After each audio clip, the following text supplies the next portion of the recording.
მოგესალმებათ, ამ ვიდეოში მე თქვენ გაჩვენებთ როგორ მოვაძებნოთ სასურველი მნიშვნელობა ფუნქცია VLOOKUPs მარჯვნიდან მარცხნივ, ანუ არასტანდარტულ გამოყენებას ფუნქციისა.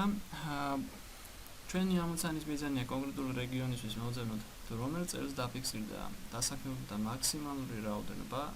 ეს კონკრეტული რეგიონი გახსნათ სამცხე-ჯავახეთი და M 8 უჯრაში ჩვენ უნდა მივიღოთ სასურველი წელი. პირველ რიგში პირობიდან გამომდინარე გვაინტერესებს უბრალოდ მაქსიმალური მნიშვნელობა და ამისათვის უნდა გამოვიყენოთ ფუნქცია max. გავიგოთ თუ რა არის მაქსიმალური მნიშვნელობა h6h არეალში და ეს გახლავთ 9526.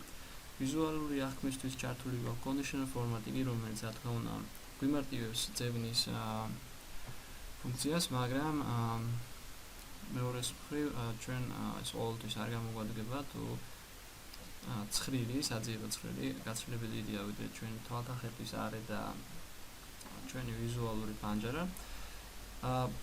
მეორე მხრივ უნდა გავაცნოთ ფუნქცია choose, რომელიც საკმაოდ მარტივი ფუნქციაა. იგი იწერება ასნაირად choose. უთითებთ index numbers, რომელიც ავირჩიოთ პირობითად p14 უჯრიდან, შემდეგ წერთ value 1 პირობითად იყოს ეს კახეთი, value 2 იყოს თბილისი, value 3 იყოს გურია, value 4 იყოს სამცხე-ჯავახეთი და დავაჭიროთ enter-ს. პასუხად გვიბრუნდება თბილისი და თუ დავაკვირდებით, თბილისი არის value 2-ში ჩაწერილი მონაცემი, ანუ ალბათ ამჩნევთ უკვე index numbers და ამ value-ებს შორის ურთიერთკავშირს. იქიდან გამომდინარე თუ რა ციფრი ეწერება index number-ში, გვიბრუნებს choose მეიმდენე რიგით ჩანაწერს პასუხად. თუ index number იქნება 0, ან იმაზე მეტი ვიდრე value-ები გვაქვს მოცემული, პასუხი იქნება error-ის სახელად value, რადგან ფიზიკურად იმ index number-ის შესაბამისი მონაცემი ამ ფუნქციაში არ წერია. და ბოლოს აუცილებელია გავითვალისწინოთ ერთი პატარა ნიუანსი, რომელშიც ფუნქცია 3 დაგვეხმარება. დავაჯამოთ ცითად შეფერილი მონაცემები. დავნიშნოთ ფუნქციის არგუმენტები L17, M18 არეალი და დავაჭიროთ calculate nows.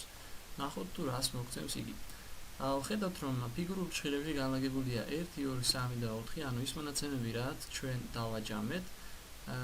ეს იმას ნიშნავს რომ კონკრეტულად ფიგურული ჭრილები რომ ეს მონაცემები განლაგებულია არა კონკრეტულად ერთ უჯრაში, არამედ გარკვეულ არეალში, დიაპაზონში, ანუ რამდენიმე უჯრაში და ძიმე და წერტილძიმე თავის მხრივ გვაჩვენებს თუ როგორ არიან ერთმანეთისაგან დაშორებული. კერძოდ ძიმე თუ დავაკვირდებით უფრო დეტალურად აღნიშნავს რომ 1 და 2 ერთმანეთისაგან განცალკევებულ სვეტებში მდებარეობენ, ხოლო წერტილძიმე აღნიშნავს რომ 2 და 3 ერთმანეთისაგან განცალკევებულ სტრიქონებში მდებარეობენ. გამოვიყენოთ ეს პრინციპი VLOOKUP-ში და ჩვენ შევძლებთ მოვაძებნოთ სასურველი მნიშვნელობა მარჯვნიდან მარცხნივ. M8 უჯრაში ვწერთ ფუნქცია VLOOKUPs. lookup values მისაღებად დაგვეხმარება რა თქმა უნდა ფუნქცია max-ი. და ყველაზე მნიშვნელოვანი ნაწილი გახლავთ table არეალის შედგენა, რომელშიც დაგვჭირდება ფუნქცია choose. მის index number argument ჩავწერთ შემდეგნაირად, ხსნით ფიგურულ ჭრილს შემდგომ წერთ 1, ძიმე 2 და ხურავთ მას. წინა მაგალითიდან გამომდინარე, გვეცით რომ ეს ნიშნავს გარკვეული არეალის შექმნას, რომელიც შედგება 1 და 2 სვეტისგან. ხოლო choose-ის value 1 და value 2 არგუმენტი უკვე დაგვეხმარება განსაზღვროთ თუ რა არის პირველი სვეტი და რა არის მეორე სვეტი.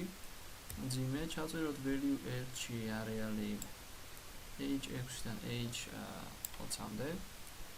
ძიმე და value 2-ში ჩავწეროთ a6-დან a20-მდე არეალი. დავხუროთ ჭრილი და ამით ჩვენ დავასრულებთ table არეალის ჩაწერა კონკრეტულად ამ VLOOKUP-ისთვის.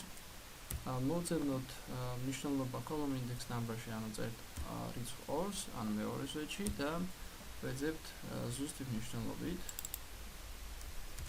enter-ზე დაჭერით მივიღებთ ჩვენ სასურველ წელს.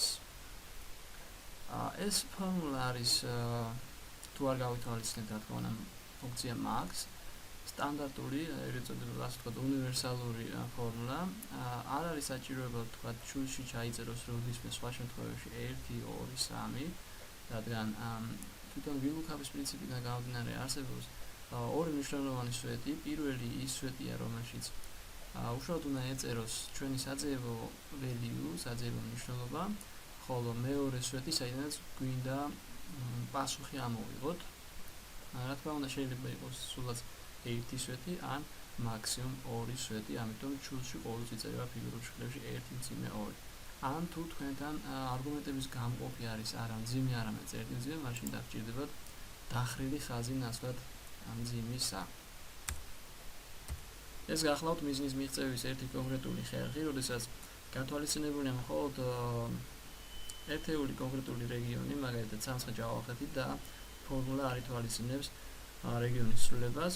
ხოლო მომდევნო ვიდეოში შემოგთავაზებთ ამ თემის გაგრძელებას, როდესაც უკვე რეგიონის ცვლილებაზე იქნება დამოკიდებული თავად წელის მნიშვნელობის მიღება, რა დროსაც დაგჭირდება address ფუნქციის და match ფუნქციის გამოყენება.